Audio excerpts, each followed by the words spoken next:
Bienvenue dans le Business Club de France des entrepreneurs à bicyclette cette semaine. Tout de suite, le sommaire. Notre invité cette semaine, Christophe Baeza, fondateur de Farsi One, fabricant de vélos électriques extrêmement innovants. La petite entreprise basée près de Saint-Gaudens surfe sur le boom du marché du vélo avec sa toute dernière création, le vélo électrique qui s'appelle Début Hybride. Face au succès rencontré, Farsi One lance une campagne de Love Money. Dans Éco-Région, cette semaine, nous partons à la Chapelle-du-Bois, près de la Ferté-Bernard, pour découvrir une innovation qui va vous surprendre et qui a sauvé des emplois dans cette PME. Un reportage de Via Le Mans TV Sarthe. Nous irons aussi à Nîmes pour découvrir cette application qui permet de scanner un produit alimentaire industriel pour trouver un producteur de ce même produit localement. Un reportage de Via Occitanie. Enfin, le rendez-vous du médiateur des entreprises, Pierre Pelouzet, nous parlera des médiations spécifiques adaptées aux secteurs économiques sous tension en période de crise. Soyez les bienvenus. Allez, direction Villeneuve de Rivière, c'est tout près de Saint-Gaudens, département 31. Le département 31, c'est la Haute-Garonne et l'entreprise que nous allons découvrir, elle s'appelle Farsi One 31. Nous sommes en compagnie de Christophe Baeza, qui est le créateur de Farsi One, fabricant de vélos électriques très innovants. Bonjour Christophe. Bonjour, enchanté. Pourquoi vouloir absolument rester dans votre département au pied des Pyrénées? Vous me direz en même temps, il y a pire comme destination, mais cet attachement, vous l'expliquez comment? Nous, on est vraiment, on tient à nos racines et comme je dis tout le temps, c'est même noté sur nos vélos, puisque 31, 31, la marque, comme 31, le département. Donc nous, où que l'on vende à travers le monde, on tient justement à signaler à tout le monde qu'on est de Haute-Garonne.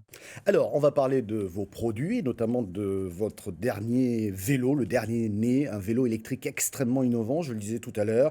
Le vélo s'appelle Début Hybride, vous pouvez nous le décrire? C'est tout simple, c'est un vélo qui recharge à la décélération.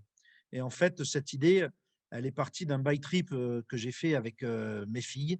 On voulait partir complètement à l'aventure, donc ne pas se soucier de où on allait dormir le soir. Sauf que sur un vélo électrique traditionnel, eh ben, si vous vous arrêtez à un endroit où il n'y a pas de prise électrique, eh ben, vous êtes coincé. Nous, comme il recharge à la décélération, vous pouvez aller d'un point A à un point B, puis un point C, sans avoir nécessairement à avoir besoin d'une prise électrique. Oui, mais Christophe, il n'y a pas que ça dans ce vélo.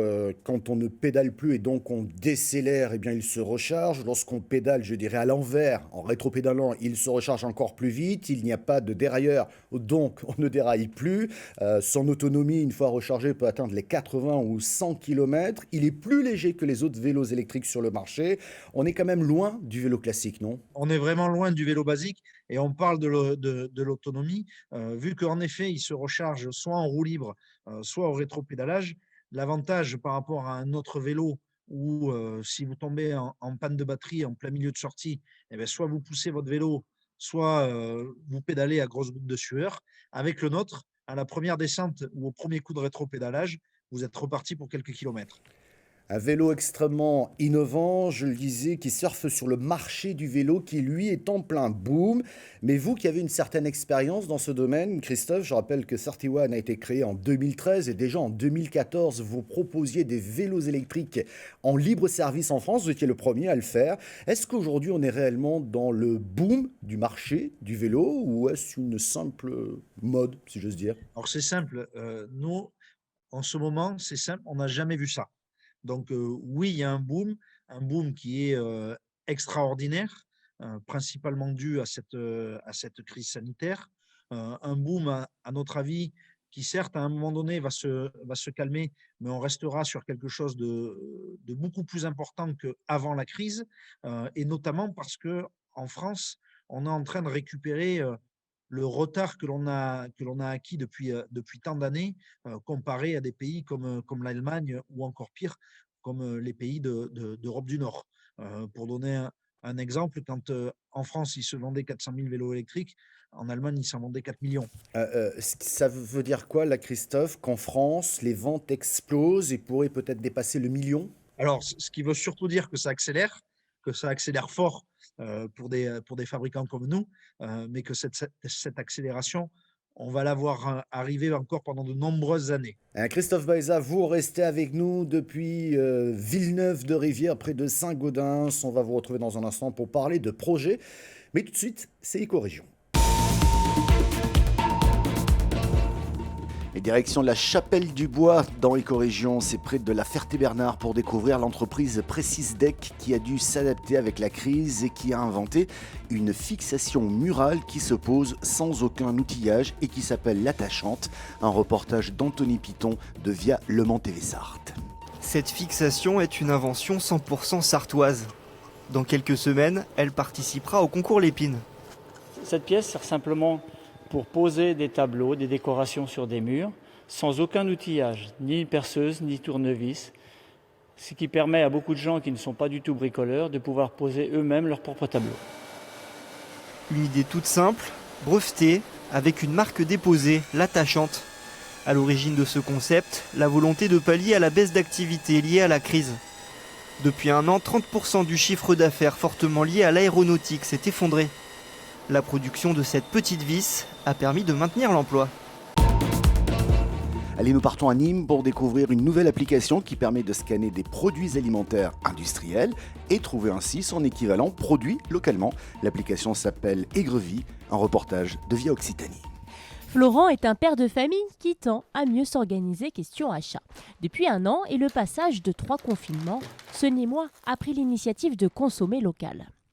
Il teste depuis le mois de février la première version de l'application Aigrevie, un dispositif qui permet de trouver une alternative locale à un produit industriel acheté en grande surface. Là, je suis en train de scanner le code barre de mes œufs que j'ai acheté en grande surface pour pouvoir facilement trouver les producteurs d'œufs autour de chez moi.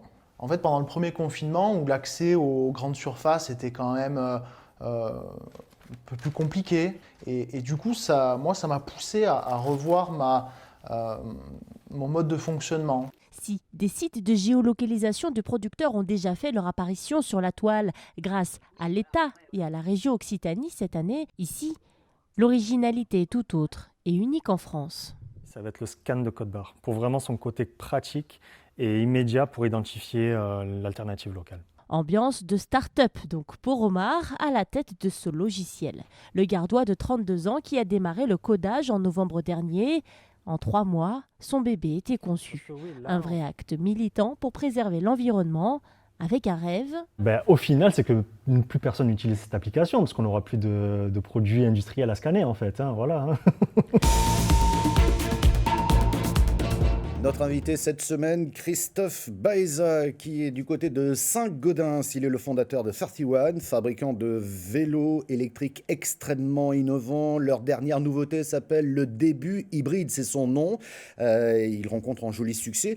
Reste, Christophe, que pour votre petite entreprise, il va falloir se donner les moyens de produire plus. Et pour cela, vous faites appel à du love money, c'est bien ça ? Exactement. Donc, en fait, on fait une campagne de Love Money, donc vous avez la possibilité d'investir dans 31. À partir de là, on rémunère cet investissement à hauteur de 8% par an. Et on a fait ce choix d'aller vers notre communauté, d'aller vers du Love Money et de ne pas aller vers un crédit bancaire. Le souci du banquier, et je ne le blâme pas, c'est les règles de la banque, c'est que grosso modo, je vais avoir 6 mois de discussion avec le banquier, et surtout pour une issue qui est incertaine. Il me l'accorde, il ne me l'accorde pas, il me dit tiens, revenez l'année prochaine, etc. Sauf que là, on est en plein boom du marché du vélo, donc il faut absolument qu'on prenne des positions très vite, et le Love Money, c'est ce que ça nous permet. Quand on commence à discuter avec quelqu'un, 15 jours, 3 semaines après qu'on ait commencé à discuter, il nous donne une réponse. Et aujourd'hui, vous en êtes où dans cette opération qui court toujours d'ailleurs, Vous pouvez toujours investir. Vous avez atteint vos objectifs, ou du moins un premier palier ? C'est simple. Là, normalement, chaque année, on levait à peu près une centaine de milliers d'euros. Avec cette dernière campagne, en l'espace de 1 mois et demi, on a levé 150 000 euros. Donc, on pense qu'on devrait finir l'année à entre 300 et 500 000 euros de levée. Et donc, avec cette participation, je dirais réussie, déjà dans un premier temps, vous allez pouvoir fabriquer plus de vélos et donc embaucher et donc vous développer. Quelle est la feuille de route ? Il va falloir pousser les murs là ? Alors, les murs, ça va, ils sont assez grands. Tout l'outil de production est est suffisamment calibré.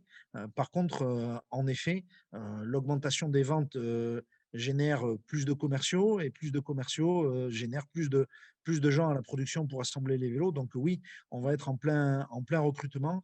On a pour objectif de se déployer dans les 20 plus grandes villes de France sur tout 2021. Et derrière ça, ça veut dire une vingtaine de commerciaux et au moins une dizaine de personnes à l'assemblage. Christophe, j'imagine donc que le calendrier dans les prochaines semaines et les prochains mois est bien chargé là. Je dors pas beaucoup.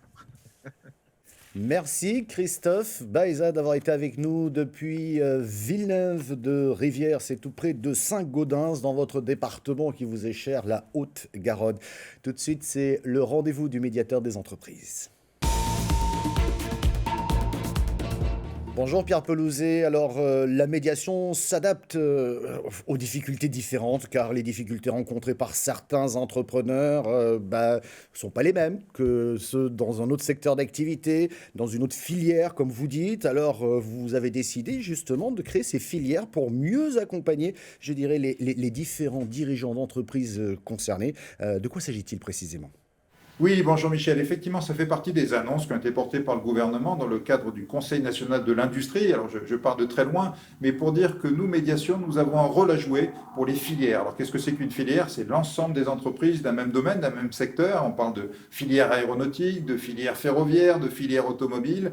Et à toutes ces filières, nous proposons nos outils. Un médiateur spécialisé dans la filière, on en a un aujourd'hui dans l'aéronautique ou dans le ferroviaire, mais aussi d'autres outils comme notre charte qui peut être adaptée aux spécificités de la filière, comme aussi des sondages. Vous savez qu'on en avait réalisé un pour le comité de crise sur les délais de paiement. On en ajuste maintenant sur chaque secteur, sur l'automobile, sur l'aéronautique. Et donc tous ces outils sont à disposition de ces filières et sont à disposition, j'allais dire, de toutes les TPE, PME, artisans de ces filières qui peuvent saisir le médiateur spécialisé, qui peuvent nous saisir, et on va travailler encore mieux avec les grands, les moyens et les petits de tous ces domaines d'activité pour renforcer la confiance, cette confiance qui va être impérative dans la relance, la reprise économique de notre pays. Voilà ce que nous avons partagé lors de ce Conseil national de l'industrie.